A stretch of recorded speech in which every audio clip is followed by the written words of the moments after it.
Gente boa de Deus, paz do Senhor. Hoje é sexta-feira, estamos fechando aqui a semana com a leitura de Atos dos Apóstolos, capítulo 7. Que maravilha, que coisa gloriosa, que bênção de Deus é poder ler a palavra de Deus, se alimentar dela. Vamos agradecer a Deus por isso, tá bom? Pai, no nome de Jesus, como é bom poder ter a Tua palavra, se alimentar dela. Como é bom ter o Teu Espírito Santo falando, colocando na medida certa em nossos corações. Obrigado por isso, Pai. Obrigado por tudo. Nos ajuda. É o que te pedimos em nome de Jesus. Amém. Atos capítulo 7. Então o sumo sacerdote interpelou a Estevão. Porventura são verdadeiras essas acusações contra ti? Diante disso declarou Estevão: caros irmãos e pais, ouvi com muita atenção. O Deus da glória apareceu a Abraão, seu pai, estando ele ainda na Mesopotâmia, antes de morar em Harã, e lhe ordenou: sai da tua terra e da comunidade dos teus parentes e vai para a terra que eu te mostrarei. Então ele saiu da terra dos caldeus e se estabeleceu em Harã. Após a morte de seu pai, Deus o trouxe para esta terra em que vós agora habitais. Nela Deus não lhe deu nenhuma herança, nem ao menos o espaço de um pé. Todavia prometeu que lhe daria a terra como herança, e mesmo depois dele a sua descendência, quando ele ainda não tinha nenhum filho. E Deus lhe falou dessa forma: teus descendentes serão peregrinos numa terra estrangeira, e serão escravizados e maltratados por mais de 400 anos. Contudo eu punirei a nação a quem servieis como escravos, e depois disso saireis livres dali, e me adorareis neste lugar. E assim concedeu a Abraão a aliança da circuncisão. Por esse motivo Abraão gerou a Isaque, e o circuncidou 8 dias após o seu nascimento. Mais tarde, Isaque gerou a Jacó, e os 12 patriarcas. Os patriarcas, dominados por forte inveja de José, venderam-no como escravo para o Egito. Apesar de tudo, Deus estava com ele e os livrou de todas as suas tribulações, dando a José graça e sabedoria diante de Faraó, rei do Egito, e de todo o seu palácio. Mais tarde, sobreveio um tempo de fome em todo o Egito e em Canaã, e que trouxe grande sofrimento, e os seus antepassados não encontravam o que comer. Porém, tendo ouvido que no Egito havia trigo, Jacó enviou seus antepassados para lá pela primeira vez. E na segunda viagem deles, José se revelou aos seus irmãos, e a sua família foi conhecida pelo faraó. E aconteceu que José mandou chamar a Jacó, seu pai, e a todos os seus parentes, 75 pessoas. Assim, pois, desceu Jacó até o Egito, e ali morreu, ele e também nossos pais. Seus corpos foram trasladados de volta a Siquém e depositados no túmulo que Abraão ali comprara por certo preço em prata dos filhos de Amon. Ao se aproximar o tempo em que Deus cumpriria sua promessa a Abraão, nosso povo cresceu em número e multiplicou-se no Egito. Então outro rei que não conhecia a história de José passou a governar o Egito.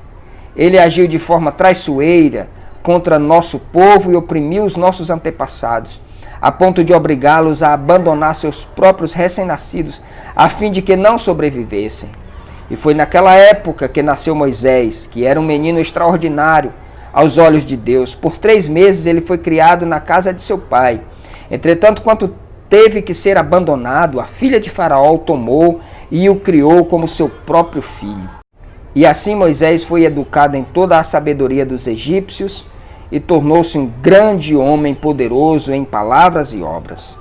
E quando completou 40 anos, Moisés decidiu visitar seus irmãos israelitas. Ao presenciar um deles sendo maltratado por um egípcio, saiu em defesa da vítima e vingou-se, matando o egípcio. Moisés, pensando que seus irmãos entenderiam que Deus o estava dirigindo para libertá-los, mas eles não o compreenderam. No dia seguinte, Moisés dirigiu-se a 2 israelitas que estavam brigando e tentou reconduzi-los à paz, argumentando: homens, vós sois irmãos, por que agrides um ao outro? Todavia o homem que maltratava o outro empurrou Moisés e exclamou: quem te constituiu autoridade e juiz sobre nós? Acaso queres assassinar-me, como fizeste ontem com aquele egípcio? Ao ouvir estas palavras, Moisés fugiu para Midian, onde ficou vivendo como estrangeiro e foi pai de 2 filhos. Então se passaram mais 40 anos, quando apareceu a Moisés um anjo no deserto, próximo ao monte de Sinai, e em meio às labaredas de um espinheiro que queimava. Ao contemplar aquela cena, Moisés ficou perplexo e, ao se aproximar para observar melhor, ouviu a voz do Senhor. Eu sou o Deus de teus pais, o Deus de Abraão, o Deus de Isaque e o Deus de Jacó. Moisés ficou trêmulo de medo e não ousava erguer seu olhar. Então o Senhor lhe ordenou: tire a sandália dos teus pés, porque o lugar em que estás é terra santa. Tenho visto com atenção a aflição do meu povo no Egito, ouvi os seus clamores e desci para livrá-lo. Agora, portanto, vem e eu te enviarei ao Egito. Este é o mesmo Moisés a quem eles haviam rejeitado com estas palavras. Quem te constituiu autoridade ou juiz? Deus o enviou como líder e libertador pela mão do anjo que lhe apareceu no espinheiro. Foi este que conduziu para fora, realizando feitos portentosos e sinais maravilhosos no Egito, no Mar Vermelho, no deserto por um período de 40 anos. Este é o Moisés que disse aos israelitas: Deus vos levantará dentre vossos irmãos um profeta semelhante a mim. Moisés esteve na congregação no deserto com o anjo que lhe falara no monte Sinai e com os nossos antepassados, e recebeu palavras vivas a fim de nos serem transmitidas. Todavia nossos antepassados se recusaram a obedecer a Moisés, antes o rejeitaram e em seus corações retrocederam ao Egito, clamando a Arão: faze-nos deuses para que nos conduzam, pois quanto a este Moisés que nos tirou do Egito, não sabemos o que lhe aconteceu. E naquela época eles produziram um ídolo em forma de bezerro, ofereceram-lhe sacrifícios e realizaram uma grande celebração em homenagem ao que as suas mãos tinham produzido. Por isso Deus se afastou deles e deixou que se entregassem ao culto dos astros, exatamente como foi escrito no livro dos profetas: foi a mim que ofereceste sacrifícios e oferta durante os 40 anos no deserto, ó casa de Israel? Ao invés disso, ergueste o tabernáculo de Moloque e a estrela do seu Deus, Renfã, ídolos que fizeste para adorá-los. Por essa razão, eu vos mandarei para exílio, para além da Babilônia. Contudo, o tabernáculo da aliança estava entre os nossos antepassados no deserto, que foram construídos conforme a ordem de Deus a Moisés e de acordo com o modelo que ele tinha visto. Tendo-o recebido, nossos antepassados o levaram sob a direção de Josué, quando tomaram posse da terra das nações que Deus expulsou de diante deles. E esse tabernáculo permaneceu nessa terra até a época de Davi, o que recebeu graça da parte de Deus e rogou que lhe fosse concedido edificar uma habitação para o Deus de Jacó. Apesar disso, foi Salomão quem lhe construiu a casa. Todavia, o Altíssimo não habita em casas feitas por mãos humanas, como revela o profeta. O céu é o meu trono e a terra o estrado dos meus pés. Que espécie de casa podereis me construir, diz o Senhor? Ou ainda, onde seria o lugar do meu repouso? Ora, não foram as minhas mãos que criaram todas estas coisas? Homens duros de entendimento e incircuncisos de coração e de ouvidos, vós sempre resistis ao Espírito Santo. Da mesma forma como agiram vossos pais, vós assim fazeis também.